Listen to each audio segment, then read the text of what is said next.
INEF Pirineus i el Taller Claró trenquen estigmes a través de l'esport per aconseguir una major inclusió social de les persones amb discapacitat mitjançant el projecte Opportunity. El treball s'ha desenvolupat amb una quarantena d'alumnes del tercer curs de Ciències de l'Activitat Física i l'Esport i una vintena de persones del Taller Claró, durant 4 sessions que han tancat aquest dimecres a la pista municipal de petanca de la Seu d'Urgell.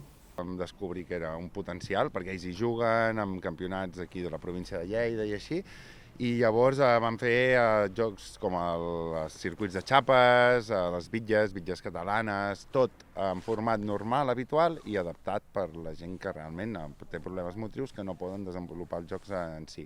I una mica la gràcia estava en que veiessin aquest tipus d'adaptació que es pot fer de cada un dels jocs. La iniciativa s'ha organitzat dins l'assignatura de bases de l'activitat física i l'esport adaptat amb l'objectiu d'oferir a l'alumnat una experiència vivencial. Ha sigut una passada, no? Perquè la convivència que han tingut els nois, els nostres amb els d'INEF, com si s'haguessin conegut de sempre. I que els nostres han ensenyat coses als altres nois, als d'INEF, que no sabien, i al contrari, que ha sigut un feedback d'experiències. La iniciativa Opportunity és un projecte europeu liderat per INEF Lleida que a través de l'esport i el joc tradicional vol trencar estigmes cap a les persones amb discapacitat mitjançant processos d'aprenentatge, aplicació i anàlisis.